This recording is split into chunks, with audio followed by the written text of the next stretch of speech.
जी news channel, सच है तो बोलेगा।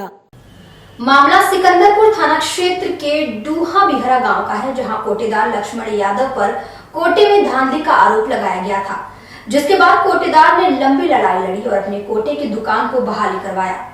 कोटेदार ने आरोप लगाया कि उसके गांव के कुछ असामाजिक प्रवृत्ति के लोग हैं जो उसे लगातार प्रताड़ित कर रहे हैं।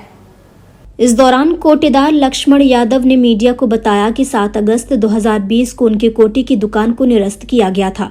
उसके बाद से अब तक 10 बार दुकान की जांच हो गई है, लेकिन हमारे ऊपर 1 किलो कोटे की धांधली का भी आरोप नहीं लगा है। कोटेदार का कहना है कि मैं पहले भी निष्पक्ष रूप से राशन वितरण करता था और आज भी वही करता हूं, लेकिन गांव के कुछ असामाजिक लोग हैं जो राजनीतिक द्वेष की भावना से लगातार परेशान कर रहे हैं। अगले 2020 में 7 अगस्त को हमारी दुकान सस्पेंड कराई गई, जिसमें कुछ दलालों द्वारा जो है उस समय भी हमारे पीछे लोग पड़े हुए थे, और तब से आज तक चाहे कोई भी अधिकारी 10 बार कम से कम जांच हो गई है हमारी दुकान, और 1 किलो हमारे ऊपर आरोप नहीं लगा है अब तक ले। ये कुछ लोग जो है यहाँ जो है असामाजिक लोग हैं, जो राजनीतिक द्वेष के भावना से जो है बराबर हमको तंग कर रहे हैं। दलाली के चक्कर में वो लोग दलाल हैं, वो लोग ये चाहते हैं कि भाई हमसे पैसा मांगते हैं, भाई पैसा दीजिए तब आपकी दुकान चलने देंगे। हम जो है 5 किलो बांटते हैं, लेकिन वो लोग हमारे पीछे पड़े हुए हैं। घोटाले की जहाँ तक ले बात है, सारे अधिकारी डीएसओ साहब से लेकर पूर्व में भी और आज तक कम से कम 10 बार हमारी दुकान जांच हो चुकी है। ये बताइए, किस आरोप में आपका कोटा निरस्त हुआ?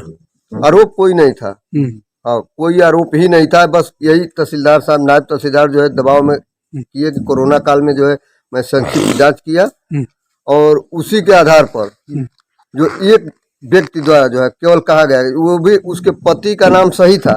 जैसे पहले था कि बाप का नाम अब पिता का नाम आता था कार्ड में, तो उसके ससुर का नाम था, जबकि वो कहा है कि नहीं हमारे ससुर का नाम यही है।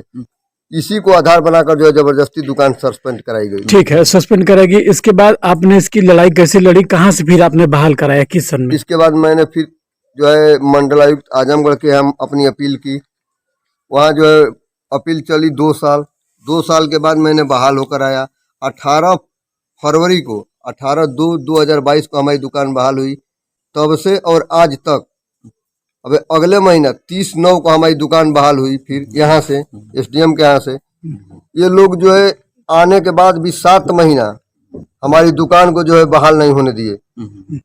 किसी का पैड लगाकर, किसी सांसद का पैड लगाकर, कोई अपने सिफारिश कराकर, माने लगातार हमारा उत्पीड़न हुआ है, जिससे हमको मानसिक बहुत क्षति हुई है।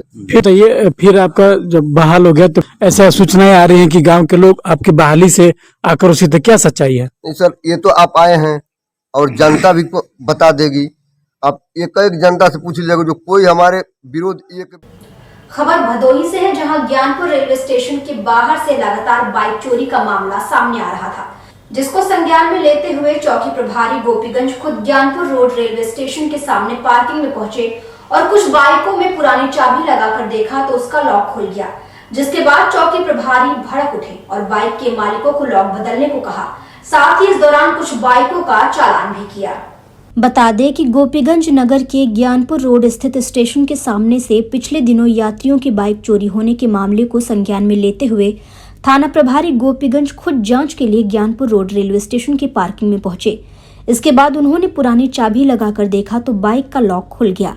वहीं उन्होंने बाइक मालिकों को लॉक बदलने को कहा। आपको बता दें कि लोगों की लापरवाही का फायदा चोरों को मिल जाता है और सार्वजनिक जगह से बाइक चोरी हो जाती है। वर्ष 2017 के अगस्त सितंबर में शासन द्वारा मदरसा पोर्टल लागू किया गया था, जिसमें अल्पसंख्यक विभाग में सभी मदरसों को अपनी सूचना अपलोड करनी थी।